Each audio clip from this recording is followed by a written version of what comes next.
So let's turn our attention now to kids who are targeted. Kids who are targeted are perceived as being different in some way.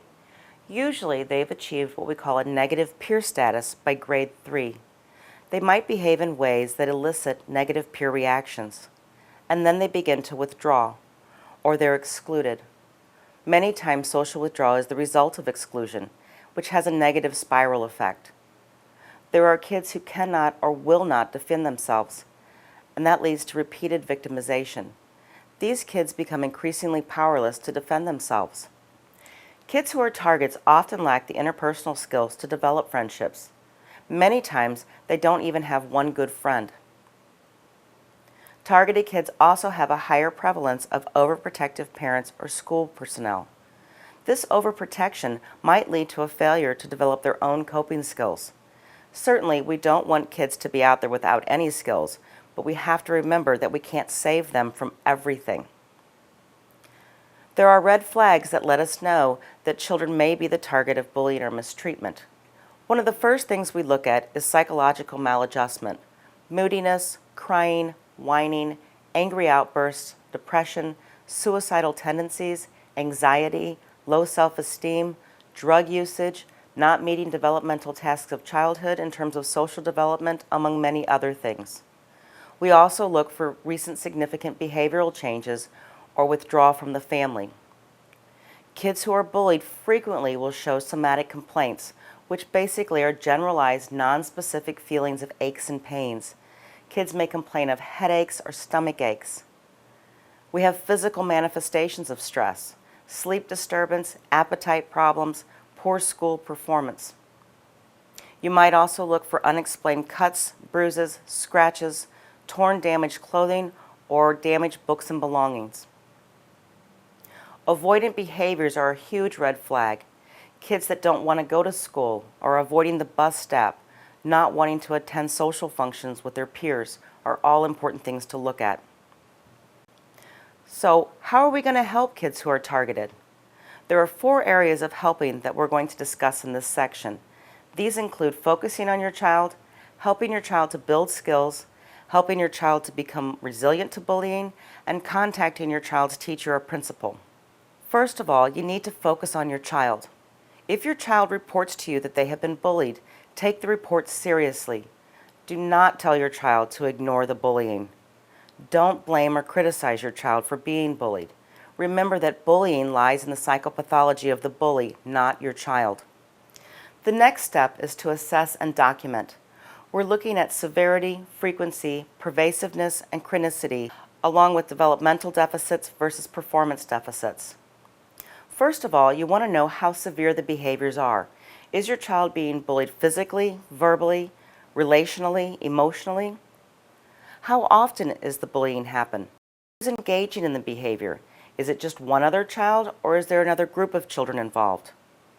The pervasiveness is important as well. Where is the bullying happening? Is it at school, on the bus, at home, or in multiple settings? Chronicity. How long has this been going on? That's absolutely something that you need to know about. You need to support your child. Empathize with them. It takes a lot of courage for a child to come to an adult with a problem. You need to let them know that they're not alone and that they have the right to feel safe in school and they have the right to expect that you will help them.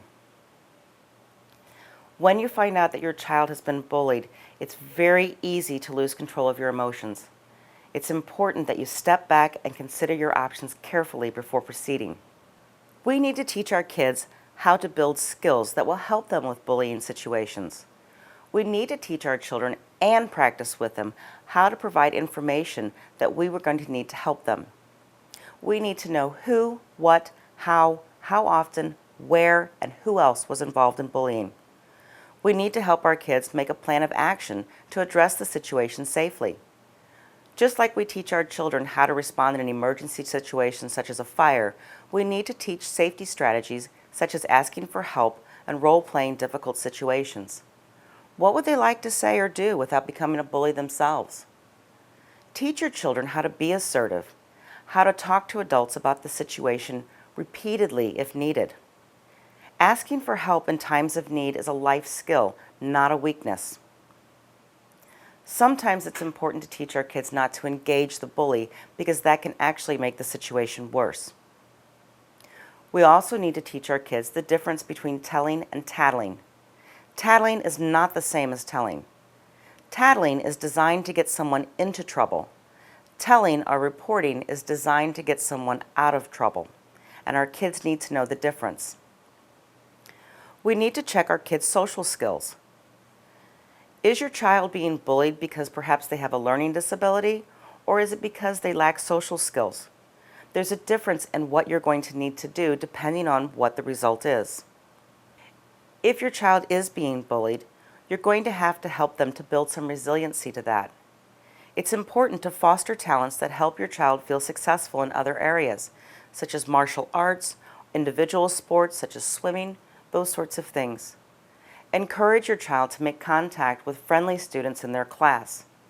Life is really too short to keep trying to be friends with somebody who's mean to us.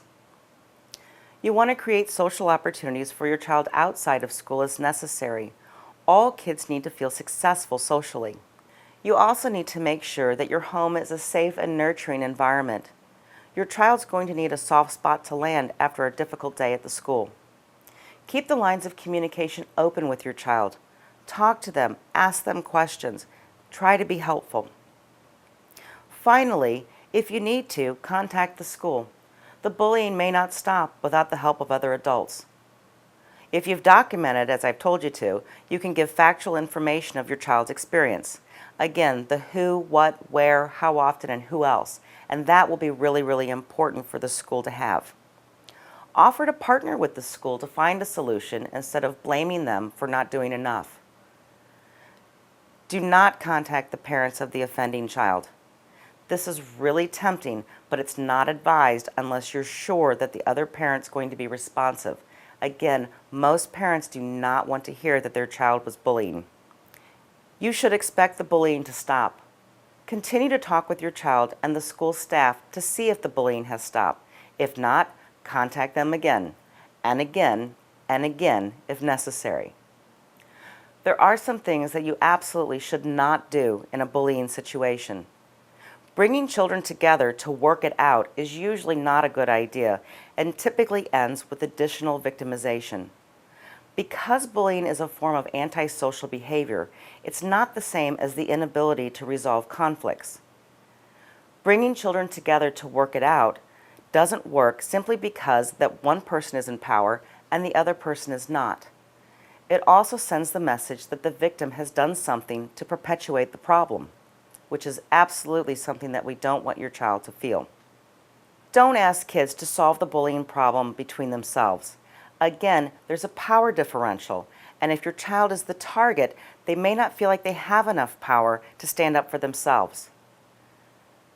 Finally, do not encourage the victim or the target to retaliate.